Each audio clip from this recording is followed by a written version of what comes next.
Oh hell yeah, dude, let's go. New Soulbinds. Like, you know, like the base ones were, you know, they're like whatever. They're like some passive abilities and whatnot. Like they're kind of cool, but like, you know, now they're gonna actually be able to iterate and change them. You know, like maybe we'll get like branching Soulbind traits and stuff like that. Expand more like the artifact traits we had back in Legion, or maybe they'll add abilities that actually change how I play the class a little bit. Maybe they'll even add like a, you know, like a small active ability, or you know, just something that changes what I do. Like, these are gonna be sick. I can't wait, dude.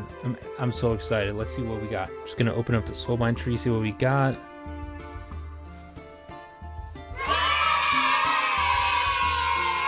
Oh, it's just like 2 new traits and a conduit slot. Ladies and gentlemen, welcome to the channel. My name is Paladin Dance, and today I'm going to be going over the 9.1 Soulbind additions. Now, I was expecting a little bit more from these Soulbind changes, to be honest. All they really did is add like 3 new abilities to each Soulbind trait, and now you can put in like an extra potency or finesse or the defense conduit or something like that in each one. So you get like 3 new abilities to choose from and 1 new conduit, and that's it.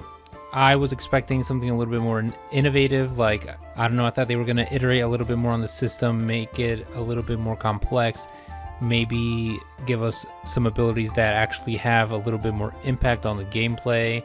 Maybe give us a whole new Soulbind to interact with. Maybe enrich it in some way, but all they really did is go with the easy, very safe route of just giving us a couple new passive abilities and adding a couple conduit slots in.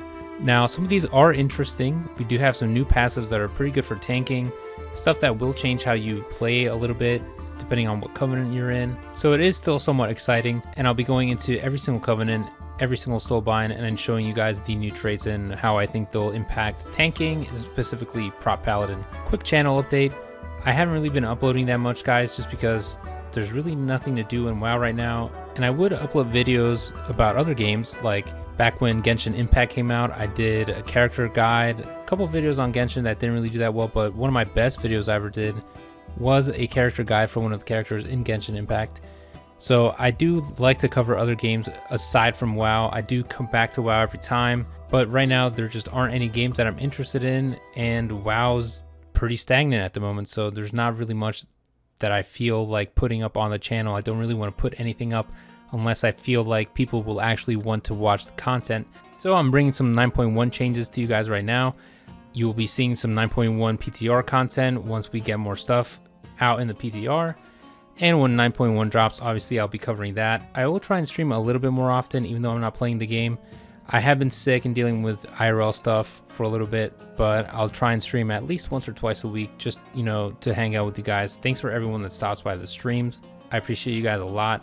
If you guys liked the video, it's the good old YouTube cliche, but dropping a like, dropping a comment really does help it get in the algorithm, get the channel discovered. So if you want to support the channel, you can do those things if you'd like. However, let's get into these new Soulbinds. So starting off with Pelagos from the Kyrians. A lot of tanks that go Kyrian go with the Pelagos tree, and this is definitely the best tree for prot paladins right now.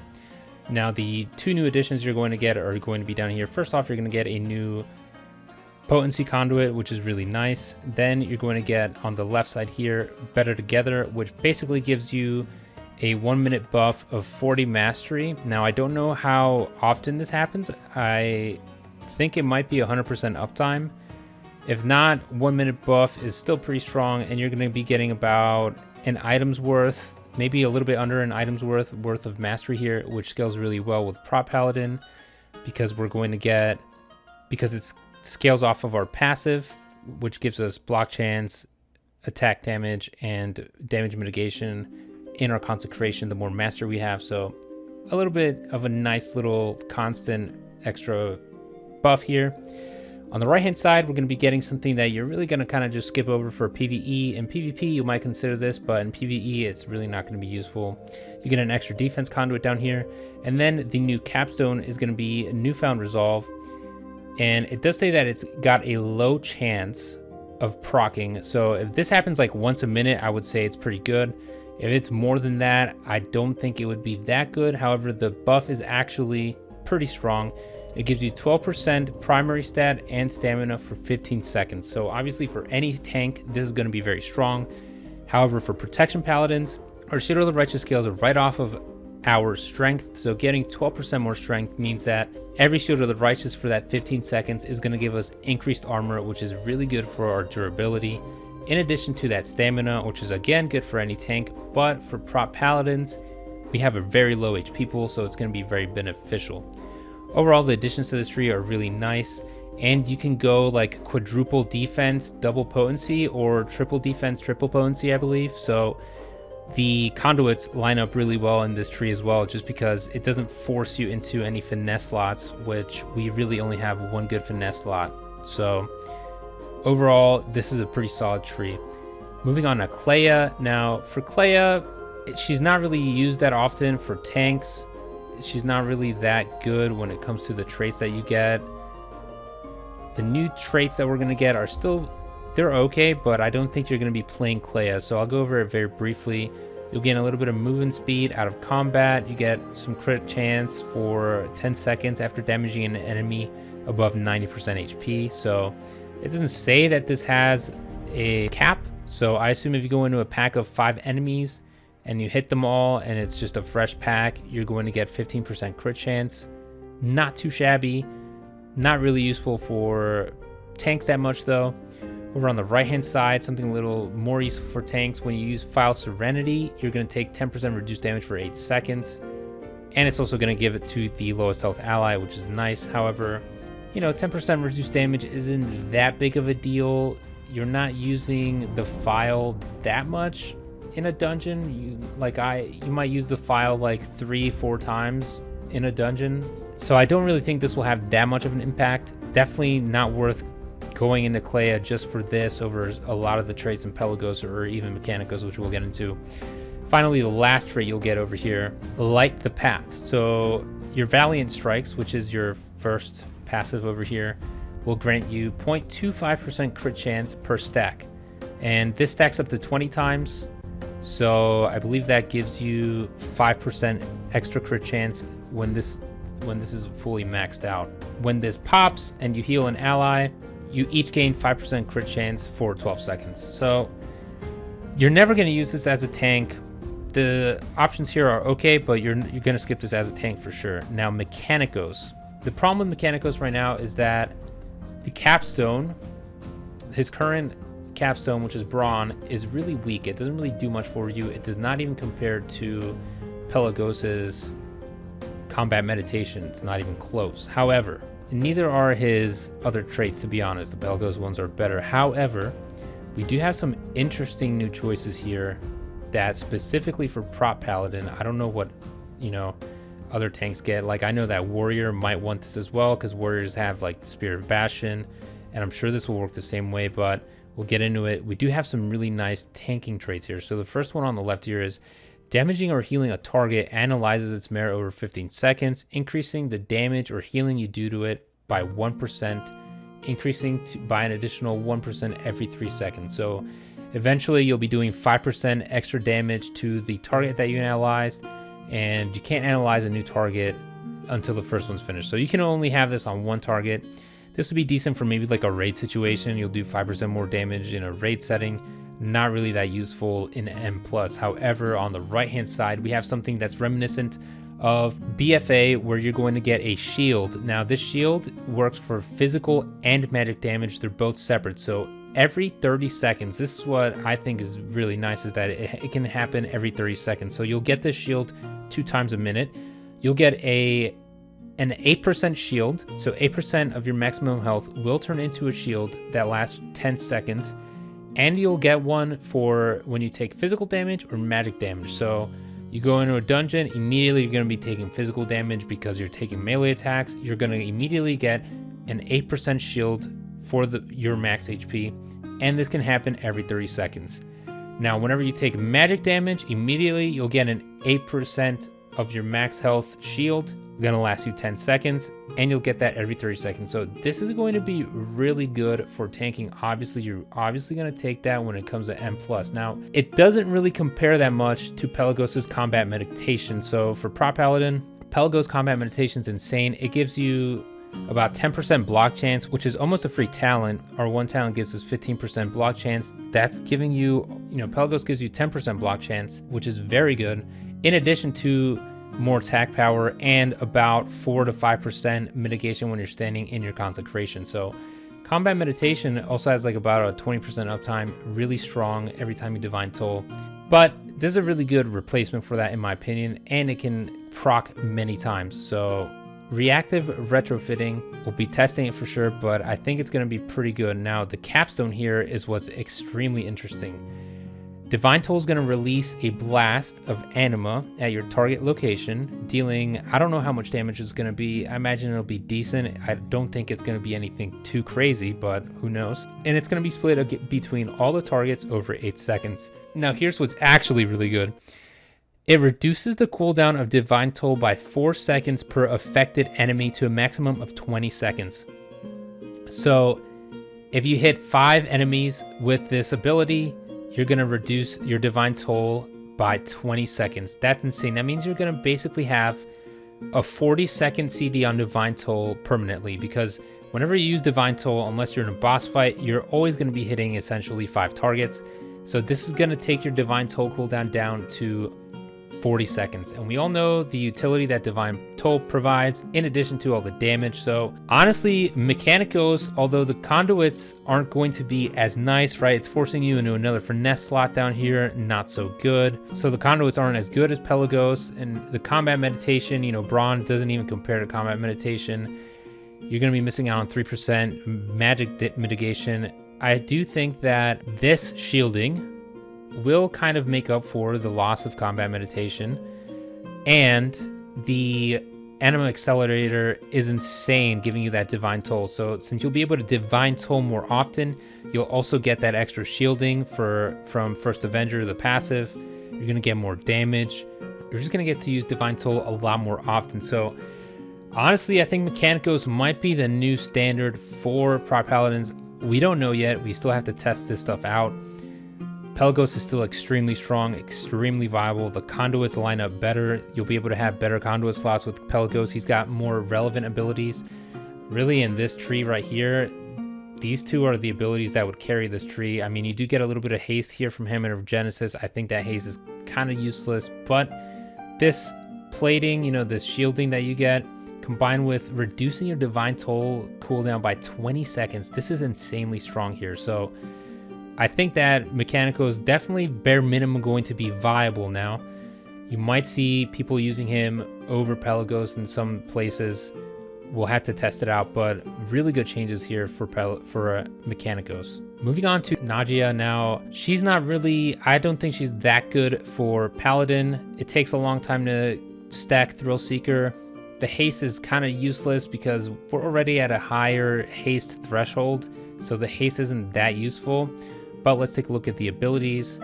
First off, on the left-hand side, you're going to have health potions and health stones grant you an absorb shield equal to 50% of the amount healed. This is pretty good. Like you're going to get a pretty nice chunked shield there whenever you use your health stone or your potion. Definitely going to be useful.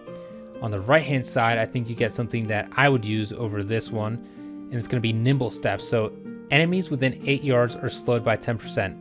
And it doesn't say it's got a cooldown. It doesn't say anything about it only occurring every once in a while, having a proc.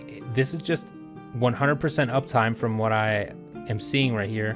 You get to slow your enemies by 10% if they're within 8 yards of you. So obviously this is really good for Prot Paladins because it'll stack with your consecration talent, making kiting a little bit easier. And if you fall below 35% health, which happens every once in a while, enemies within 8 yards of you are rooted for 4 seconds. So this can only occur once every 60 seconds. That's really good, guys, for the purposes of kiting. If you fall down to like 35% HP, you start kiting. All enemies around you are rooted for 4 seconds. So really nice ability you get here. And you get another defense conduit if you go this route. So this lines up really well here. And then the last trait you'll get is Fatal Flaw.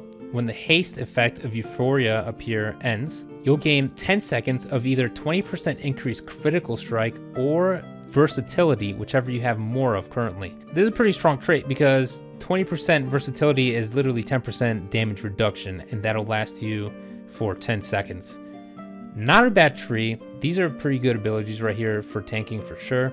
These will help you out, although I don't think that she's going to be the best tree. Now, Theotar has a good mastery buff for paladins. Again, we went over how this is really good for paladins. However, most people end up using General Draven. We'll get into that a little bit later. If you do go with Theotar though, you will have It's Always Tea Time, which is whenever Soothing Shades is active, so you know the main spell up here. Tubbins and Gummins each offer you a cup of tea, healing you for 1% of your max HP every 1 second and reducing the damage you take by 5% while standing in the shaded area. Not bad. You're going to be getting like a 1% dot on you and taking less damage. Over here, if you're well fed, I don't know what the values are on this, but you'll gain some speed and avoidance. Also not too bad. You get a defense conduit off that one as well. And then the capstone, once per day, you speak with Theotar and you get 3% of one of these stats for 1 hour. So this is obviously not really a good capstone at all. You can only do it once a day. It does last you an hour, but you only get it once a day, so it's pretty useless, right? What's this gonna last you, like a boss or two in raid, or like at best 2 dungeons? This is pretty garbage. I would never really use Theotar at all for tanking purposes. This is just a really bad capstone. Now for General Draven, the very popular tank Soulbind, when you go Venthyr as a tank, you're going to get regenerative stone skin. So any overhealing done on you will heal for an additional 15% of the overhealing amount over 6 seconds. You know, not too bad. It's not really that impressive though, and it forces you into finesse conduit. I would probably end up going with this one, which also isn't really that good. While below 50% HP, your door shadows cooldown is 50% faster. Not really that useful, but you will get a defense slot out of this one. Now the capstone is more interesting. Each nearby enemy trembles at your presence, increasing your damage and healing done by 1% and reducing the damage taken by 1% up to a maximum of 3 enemies. So basically what this is going to give you, it kind of reminds me of the Divine Purpose passive from BFA for Prop Paladins, I think is what it was called, the one that was changed, where the more enemies there were, the less damage you took, and the more damage you did. That's basically what this is. You'll be doing 3% more damage and healing and taking 3% less damage. So not a bad capstone for an already pretty decent tree when it comes to tanking. If you're tanking and you're Venthyr, I would go with probably General Draven. The only other choice you would have is Nadjia, because she's got some actual good traits, especially these down here are pretty nice for tanking as well. Theotar is definitely losing this battle. This is not that good of a tree, especially with that capstone. Moving on to Night Fae. Night Fae, I hope that they really buff for Prop Paladins going into 9.1. We still don't know any changes they're going to make to Covenants yet, but I've always wanted to play Night Fae just because I do like the Blessings. Divine Toll is really fun ability, but the Blessings always seem somewhat interesting.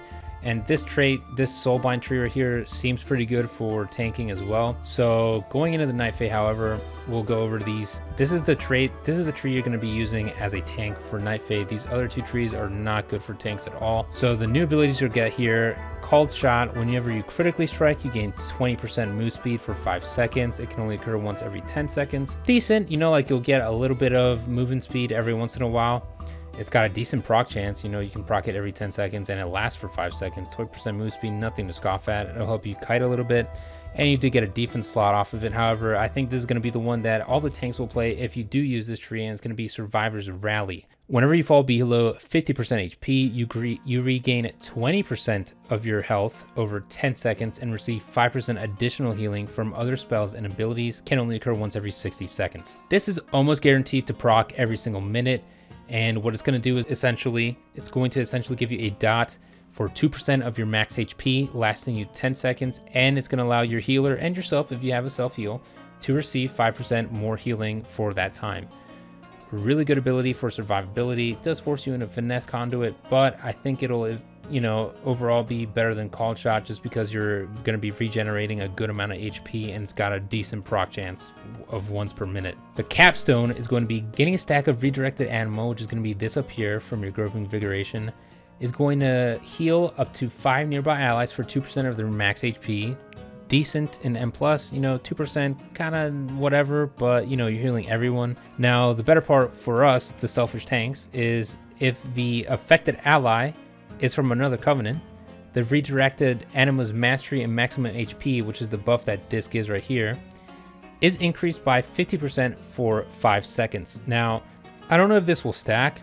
I think that'd be a little bit too strong. I think it's just 50% for whenever you hit anyone. I don't know if this will stack. I don't think it will, you know, like per different ally with a Covenant. But a 50% buff to that HP and Mastery is really good for 5 seconds. Even though you can't really determine when this happens. This will just happen and it will be out of your control. So this could happen when you're on like some trivial trash and you don't really need it.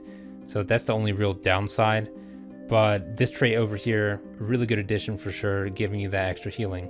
Dreamweaver, I'm not even going to go over this tree. As a tank, you're never going to use Dreamweaver, so not bothering with this. Again, I'll go over this one real quickly because you could technically go into this one, although I do think that Nia is the best one for tanking in the Night Fae. New trait here is after interrupting or disorienting an enemy, they deal 5% less damage for 5 seconds. This does work pretty decent for some tanks, you know, like a warrior with a shockwave, a paladin with blinding light. Whenever you use those abilities, you hit the enemies, all of them are going to be dealing 5% less damage to you for 5 seconds. Not too bad. Then we got Hunt's Exhilaration. When damaging an enemy or healing an ally within 8 yards, you gain 3% leech for 5 seconds. So this basically gives you 3% leech permanently. And then finally you'll get, whenever your damage or healing is enhanced by Wild Hunt tactics, gain Wild Hunt Stratagem for 1 minute. So you'll get buffed for 1 minute whenever this happens. The next time you damage an enemy who is below 35% health or heal an ally who's above 75% health, Wild Hunt Stratagem is activated to increase your damage and healing to such targets by 5% for 10 seconds. Not really that impressive. This one over here is going to be a lot more effective for tanking. You know, not an impressive tree. Again, I wouldn't really use these. I would just use Nia for tanking purposes in the Night Fae. Finally, for the Necrolords, we do have some more choices when it comes to Soulbind trees. So depending on your choice, you'll want to take a look at these new abilities. For the Plague Divisor here, we do have Vicious Trail. When struck by a snare, you drop a puddle that lasts for 10 seconds. Enemies that step into the puddle are slowed by 70% for 5 seconds. Can only happen once every minute. Not really that useful. Maybe more useful in something like PvP, although, you know, the enemies will be able to see it and not step in it. Not really going to use this. While above 80% HP, 5% of damage taken is delayed and spread out over 5 seconds. This is pretty nice. This gives you like a monk stagger, so anyone who's not a monk, or even if you are a monk, while you're above 80% HP, 5% of the damage you take is going to be delayed and, you know, essentially staggered over 5 seconds. Really nice ability right here for tanking. And then the capstone, every time for Paladin that you vanquish his hammer, you're going to summon Kevin's Oozling to fight alongside you for 10 seconds. His attacks cause your enemies to take 2% additional damage from you, and he periodically grants your allies an absorb shield that absorbs some attack power times your versatility. So I don't know how much the absorb shield is going to be. Basically, he gives you 10% more damage to nearby enemies for about 10 seconds. Decent, nothing insane. This ability right here is pretty good for tanking though, giving you like a stagger, pretty nice on an already pretty good tree for tanking. Now, Emeni, also a decently popular tanking tree depending on who you play. After standing still for 5 seconds, the next time you move, you and your nearby allies gain 20% increased movement speed for 10 seconds. Pretty useless. You're never going to be standing still for 5 seconds in Mythic Plus. Maybe in Raid you can, but even then, pretty useless ability. Now, while above 90% HP, you gain a shield that absorbs, I believe, 15% of your max HP as magic damage for 1 minute. So this gives you a 50% max HP shield that absorbs magic damage for you, which lasts you a minute, if I'm reading that scaling correctly. So that's pretty decent. A lot of tanks struggle with magic damage. This is going to give you a shield basically every single minute that lasts you a minute, that takes 15% of your max HP, turns it into a shield that absorbs magic damage. So pretty strong ability here. Going down to the very end, basically this is going to make it so that Fleshcraft gives you some extra DPS whenever you take in damage. Kind of like a Thorn's ability. When you take in damage, you deal damage as well. decent abilities here for sure. Now, last one we're going to go over is the Bonesmith. So Carver's Eye, damaging an enemy above 90% health grants you 152 mastery for 5 seconds, stacking up to 5 times. You cannot gain this benefit from the same target for 10 seconds. This is going to be very decent for sure, especially for tanks that again scale well off of mastery like warriors and paladins, because this is going to give you over 500 mastery. It only lasts for 5 seconds, but you know, it's going to give you a burst of tankiness whenever you go into a pool. So maybe you can delay your defensive when you go into a pool for a little bit longer, something like that. Not bad at all. On the right hand side, whenever 3 or more enemies are nearby, your max HP is increased by 5%. However, the effect only lingers for 5 seconds. Pretty dog water ability, to be honest. It only lasts 5 seconds. If it were permanent, it'd be better, but you know, like pretty useless. Who cares about 5% more HP for 5 seconds? You're not going to take that over this ability. Last one, when you damage an enemy that's below 35% health, 3% of the damage is repeated over 5 seconds. Not really that useful for tanks. Healing an ally grants them the ability to have their damage repeated this way at 30% effectiveness for 5 seconds, limit of 2. Not really that useful for tanks, but you know, overall, this ability right here, the Carver's Eye, is pretty decent. Necro Lord getting some decent changes here, although obviously not that viable with the Vanquisher's Hammer as it is for Prot Paladin, so they definitely would need a lot of iteration for me to ever go to Necro Lord. So overall, again, I wanted some more innovative changes, but the changes that we did get, the new abilities that we do have for a lot of the trees do look very interesting, especially for Kyrian, I think, making the Divine Toll of 40-second cooldown instead of 60. A lot of new changes. I'm excited to see what they do going down the 9.1 PTR cycle, see if they add anything else, take stuff away, change some of these abilities. But for now, this is what we have. If you guys enjoyed the video, please consider subscribing. Like I mentioned earlier, I will be putting up some PTR content and trying to stream a little bit more often, so stay tuned. You can catch me on my Twitch, which is up on the screen right now. And I will catch you all in the next one.